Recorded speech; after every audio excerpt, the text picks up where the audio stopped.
Hola. La Noche en el Paraíso, su programa, los invita una vez más a compartir hoy con nuestra invitada, la doctora María Moretti, en el Mercado Central de San José.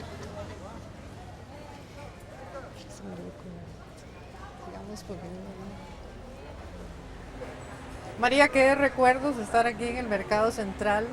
Porque creo que de alguna manera es como el corazón de la ciudad y el que convoca la figura tan emblemática del campesino costarricense. Sí, pero también algo más, Sonia,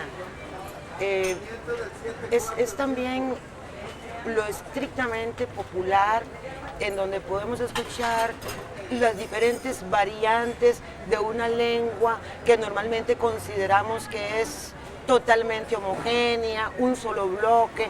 Aquí es donde se escucha la polifonía, las diferentes variantes de nuestro español costarricense. Y de alguna manera entonces también es esa identidad inclusiva, el mercado. Correcto, así es, sí, sí. Y en el mercado también los simbolizadores de la identidad nacional es donde encontraron también su inspiración y sus personajes, por supuesto. En el mercado se desarrollan muchas narraciones, tanto de Aquileo como de Magón. De Magón. Sí, sí, sí. Por eso es muy significativo este encuentro aquí en el mercado. ¿Y en qué momento se inserta el campesino, digamos, o esa esencia, o el campesino como esencia de un sujeto nacional? Bueno, yo diría que justamente con la literatura. Y los grandes fundadores de esa imagen, los grandes simbolizadores son Aquileo J. Echeverría y su primo Magón, Manuel González Celedón.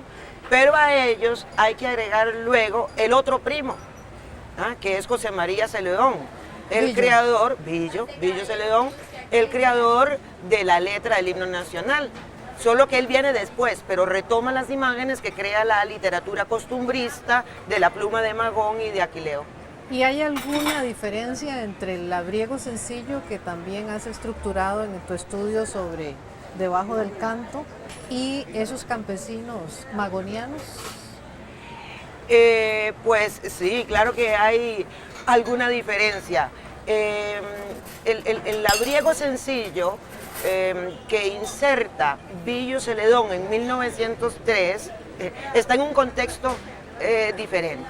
Claro que nosotros leemos en la letra del himno nacional a ese campesino figurado por Magón y Aquileo, pero el contexto de Billo se trae todo un telón de fondo muy diferente, ¿verdad? Billo es un hombre, un activista, un hombre que defiende los grupos populares y que para él el labriego sencillo no es simplemente un símbolo, sino un ser humano real al que hay que educar para que realmente adquiera ciudadanía plena.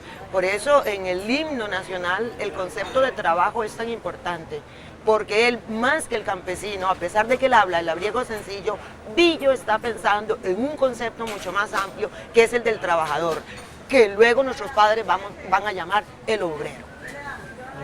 Costumbrismo, digámoslo como género, como estética, Sí. es ese espacio textual en donde el campesino se convierte en tema y la vida rural. Pero ¿hay alguna modalidad específica o alguna forma, digamos, de ese discurso que implique una diferencia con el lenguaje anterior, digamos, con el de Billo Celedón en el himno nacional? Claro que sí. Encontramos es la tonalidad irónica, sobre todo en Magón. En Aquileo no, los dos son autores costumbristas, pero cada uno tiene también su propio estilo, a pesar de que cultivan el mismo género. En el caso de Magón, obviamente también un poco por ser narrativa, cuadros de costumbres y no romances como los de Aquileo, se destaca la modalidad irónica. Y es que cuando uno habla de identidad, a veces algunos de los investigadores, entre los cuales me incluyo yo, nos ponemos como demasiado intelectuales. Y llega uno al punto, bueno, sí es una fantasía, la identidad no existe, es algo construido, pero no, hay dos cosas que para mí son muy reales, Sonia. Una cosa es lo que comemos. ¿Quién va a negar que este pueblo tiene su forma específica de comer, sus preferencias en cuanto a la comida, ¿verdad? Y lo otro es la forma de hablar. Una manera de diferenciar una identidad de otra es la forma de hablar. Y lo vemos con nuestros hermanos nicaragüenses. Hacemos chistes de ellos y los diferenciamos por su forma de hablar. Y en el costumbrismo, ahora en el costumbrismo ya vas viendo esas particularidades, esas variantes que tipifican el uso del español en Costa Rica. Y la más importante es la ironía. Ahora, ¿por qué la ironía? ¿Verdad? Bueno, en relación con la identidad, la tesis mía es que la figura del campesino es una figura ambivalente, porque por un lado representa algo muy positivo, la ingenuidad, la sencillez, pero por otro lado también puede representar algo muy negativo, como se ve en las obras de Magón. Puede representar la ignorancia, la estulticia, aquel tipo que es fácil de engañar, etcétera, etcétera. Entonces, yo considero que la manera en que el tico se relaciona con esa imagen es irónica también.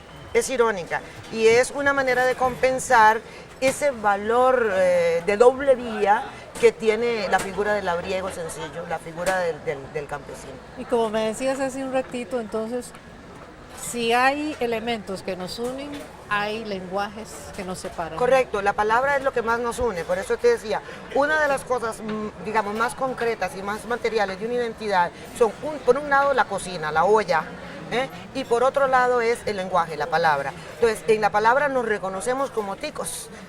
Distinguimos al que no es tico, al que es nica, por ejemplo, por la palabra, ¿verdad? Pero la palabra es al mismo tiempo por eso, lo que nos une y lo que nos separa. Es por medio de la palabra que distinguimos al que viene de Punta Arenas, al que viene de Limón, al que viene de Guanacaste o al que es de San José. Entonces es al mismo tiempo lo que nos une, pero al mismo tiempo lo que hace las diferencias también, no solo entre nuestras regiones, sino también la diferencia con otras comunidades nacionales. Y en ese sentido, el costumbrismo fue clave como texto. Por supuesto. En esa separación de los lenguajes. Exactamente, porque vos ves, por ejemplo, aún en el mismo Aquileo, que es como que digamos el menos malicioso de entre los dos, entre Magón y Aquileo.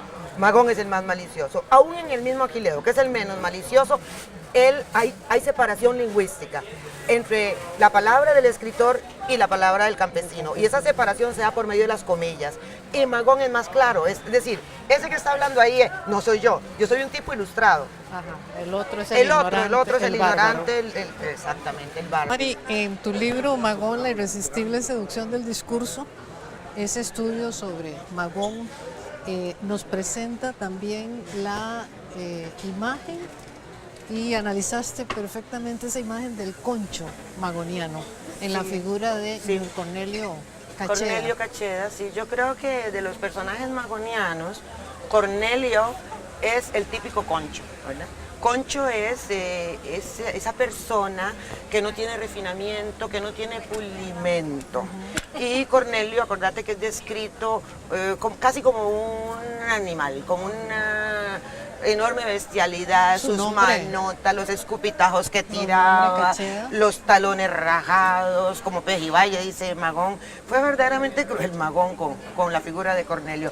Ese es el concho. Y lo presenta además como un estúpido, es decir, como alguien a quien lo ha engañado la esposa y lo ha engañado sobre todo el maestro italiano, que es el que comete el adulterio, el cual nunca es castigado. El que es castigado ahí es Cornelio, por tonto. Señor Cornelio vino a verme y trajo consigo un par de niñas de 5 años de edad, nacidas de una sola camada, como él dice, ambas rubias como una espiga. Naturalmente se me ocurrió en el acto preguntarle por el progenitor feliz de aquel par de boquirrubias. El viejo se chilló de orgullo, retorció la jetaza de Pejivalle rayado y se limpió las babas con el revés de la peluda mano y contestó. Pues yo soy el tata, más que sea feo decirlo. No se parece a yo, pero es que la mamá no es tan peor. Y para el gran poder de mi Dios no hay nada imposible. Entonces, ¿cómo se explica a usted que estas niñas tengan ese pelo y esos colores?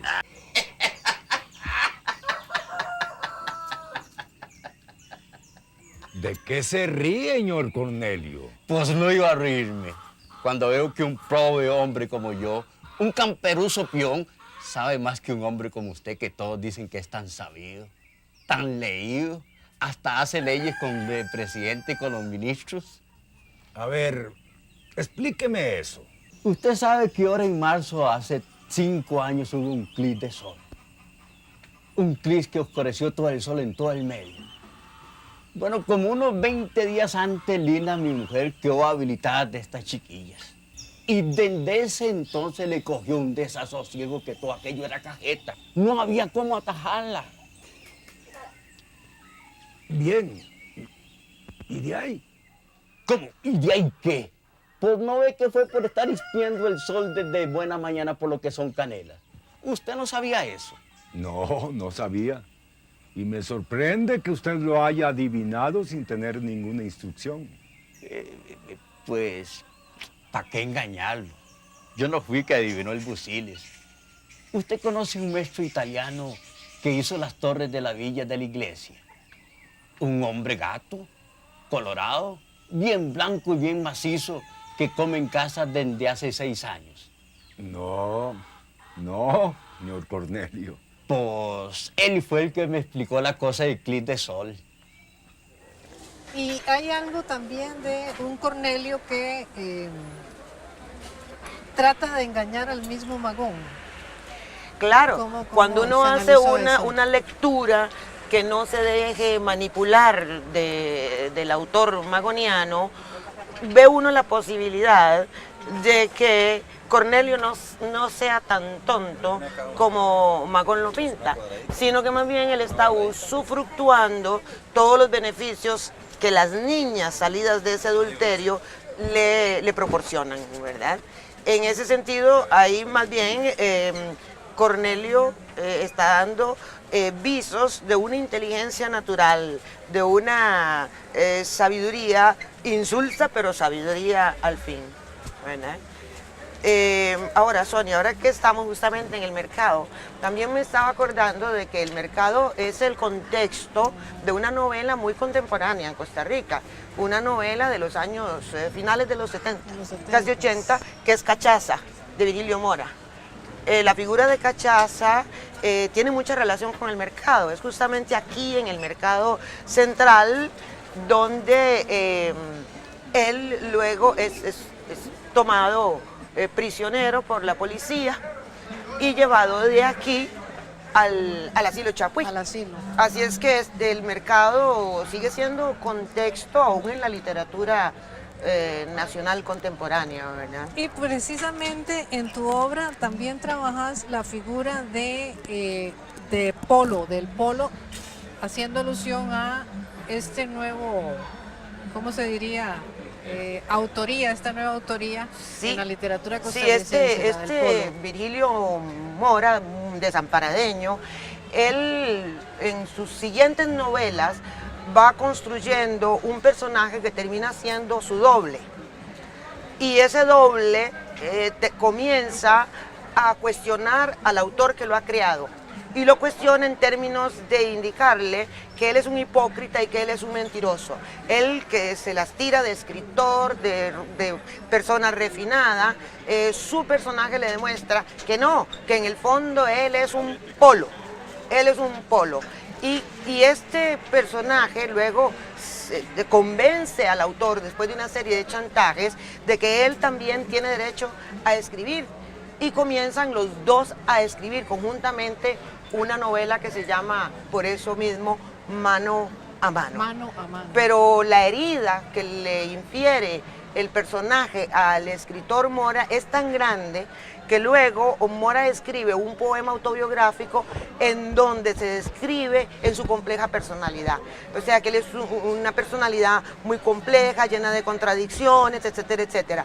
Lo cual también revela que Mora tiene una relación bastante difícil con su identidad de costarricense, porque hay que recordar que Mora escribe desde Nueva York, tiene muchísimas, son décadas de vivir en Nueva York, y esa experiencia de la otredad, de vivir lejos de su patria, hace que tenga una relación muy crítica con su identidad nacional, hasta el punto que a veces pareciera como que reniega de ella, pero en el fondo Polo le demuestra que él sigue siendo ese tico en el fondo, ¿verdad?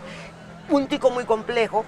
Es interesante, por eso la obra de Mora también desde ese punto de vista, que es una puesta en duda de la nacionalidad, puesta en duda que se da sobre todo por la distancia de donde escribe Mora y por un proyecto ideológico de él, que es de realizar una crítica y un análisis de lo que Costa Rica y nosotros los ticos hemos llegado a ser.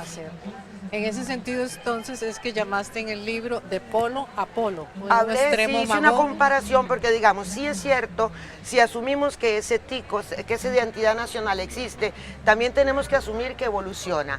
Entonces yo hice una especie de fantasía histórica, tratando de comparar aquel concho, aquel polo que describe Magón hace más de 100 años, con este otro polo que crea Mora en sus novelas. Por eso yo hablo de polo a polo. Y entonces ya sería una gran diferencia con Cornelio Cacheda, porque entonces Por sí hay supuesto. una paridad. Porque en el fondo es como una revancha, yo creo. Aquel polo que describe Magón, 100 años después ha tenido la posibilidad que no tuvo nunca Cornelio, que es de recibir una educación, una instrucción. Y entonces este otro polo contemporáneo escribe desde ese conocimiento, pero lo que nos demuestra es que él no se aliena en ese conocimiento, él sigue siendo leal a su grupo social. Por eso el mercado, la heteroglosia, eso que llaman los técnicos la heteroglosia, que es todas esas voces del pueblo aparecen en la novela de Mora, y sobre todo la oralidad. Y por supuesto, en algo se parece a Magón, sigue siendo irónico. Exactamente, ¿verdad? eso es lo que queríamos después. Sí, es muy interesante la comparación. Bueno, seguiremos caminando entonces para encontrar esa base de nuestros imaginarios sobre identidad y cómo ha evolucionado hasta nuestros días. Estamos precisamente, María, en el corazón del mercado. Y en este recorrido que hemos hecho también por nuestra literatura y por nuestros imaginarios, hemos convocado a Magón, hemos convocado a Virgilio Mora, e indudablemente también hay otra figura que nos hace falta, la figura de García Monge, que por cierto es otro desamparadeño como Virgilio. Sí, ¿verdad? Qué coincidencia, qué casualidad, que los dos, tanto García Monge como Mora, hayan salido de las riberas del Dama. Y los dos sean desamparadeños, pero acordate también que hay otra coincidencia, y es que Mora nace justamente en la casa de al lado de la casa que había sido siempre la casa de García Monge. Pero también hereda, yo creo que él está más en la línea, ¿verdad?, de un García Monge que en la línea de un Magón. Porque acordate que García Monge es el primero de los escritores, si pudiéramos todavía seguir diciendo costumbristas, que descubre el lado oscuro, amargo de esos campesinos que describe alegremente, por ejemplo, el mismo Aquileo J. Echeverría. O sea, ya hay una fractura en ese imaginario. Exactamente, ya hay una fractura en esa imagen del feliz paraíso tropical que somos. Una de las cosas que tal vez más han castigado en Mora es insistir en que el tal paraíso tropical no es tal cual nosotros lo vemos, ¿verdad? Al principio la literatura de Mora era una simple literatura de denuncia de las difíciles condiciones de vida de muchos costarricenses en los diferentes estratos sociales. Pero yo creo que es Polo Moro el que le descubre al escritor realmente cuál es su meta. Y su meta es la identidad nacional, es decir, describir cómo hemos llegado a ser lo que somos en este momento, ¿verdad?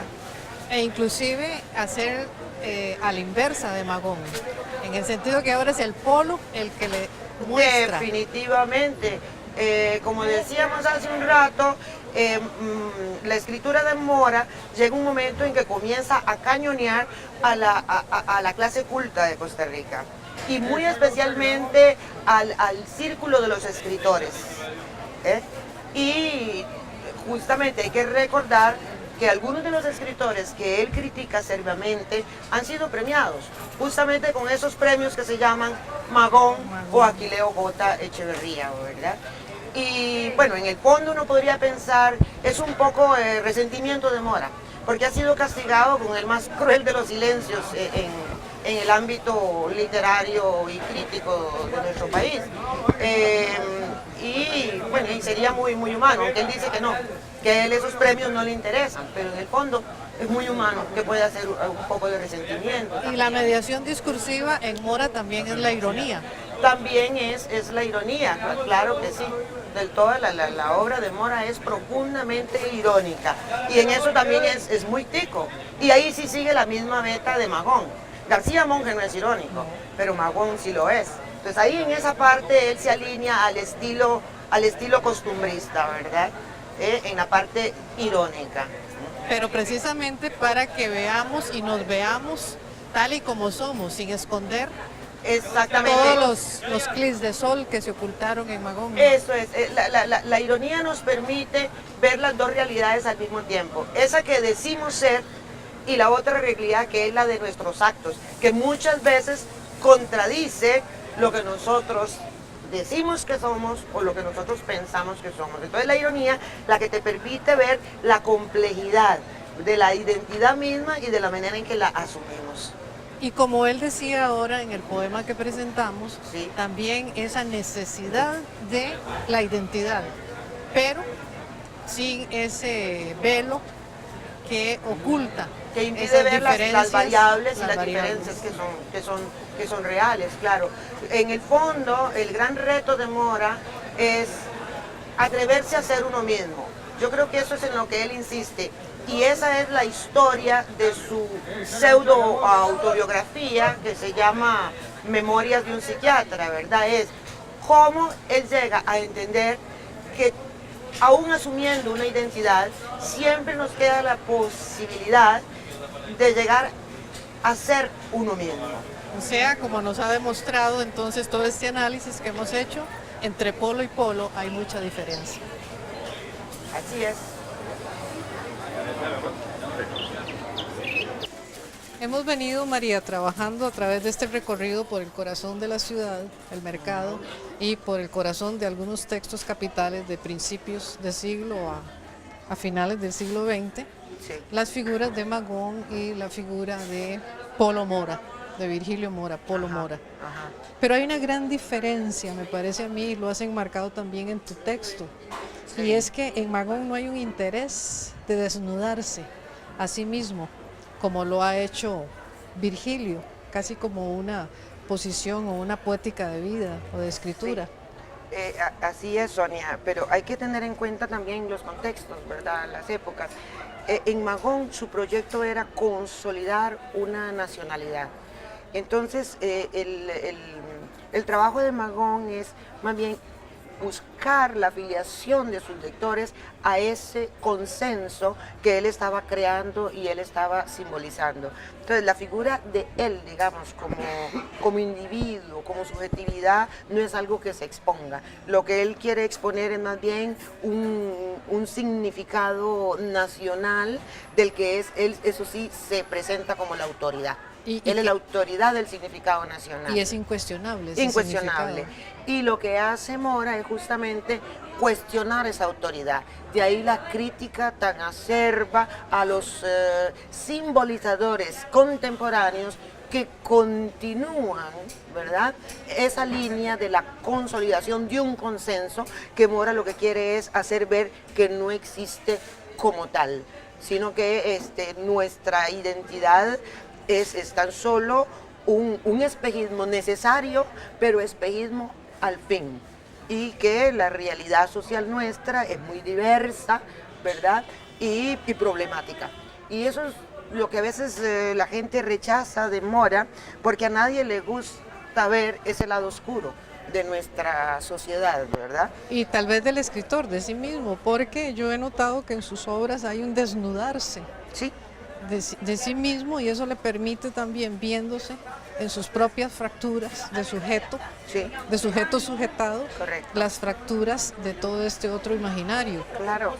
Y es eso que sería también una apelación entonces o la construcción de un nuevo lector muy por diferente. supuesto, por eso al cuesta lector. tanto leer a Mora, porque mientras que el lector de Magón Magón lo manipulaba para que fuera un eco de su voz, lo repitiera. En el caso de Mora no, él crea un lector que debe leer en libertad. Y de la misma manera que convoca a tener el valor de recrear nuestros valores, ¿ah? De recrear nuestros valores, convoca al lector de que ejerza esa libertad. Pero ya sabemos que ejercer la libertad siempre da miedo, Mora.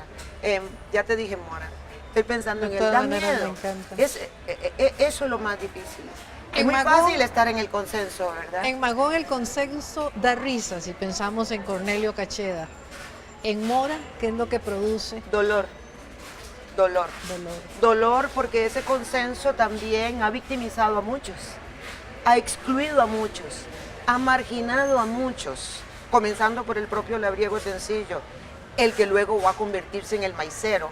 Si el polo era simplemente el inadaptado a la urbe, el que no tenía urbanidad, el maicero va a ser justamente el grito de exclusión del marginal, porque en ese momento cuando la literatura ya habla del maicero y el pueblo habla mismo del maicero, es un gesto de exclusión de ese campesino que venido a la ciudad vive en la periferia, se ha convertido en el paria. Entonces son tres cosas muy distintas, el concho, el polo y el maicero. Pero tal vez ese sería un tema que podríamos desarrollar en otra oportunidad. En otra ocasión. Sí, yo creo que vale la pena estudiar. Y este ha sido un espacio realmente muy, muy importante este que hemos escogido hoy y una invitada realmente de honor. Muchas gracias, María. Gracias, y muchas Sonia. gracias a todos ustedes. Los espero la próxima semana.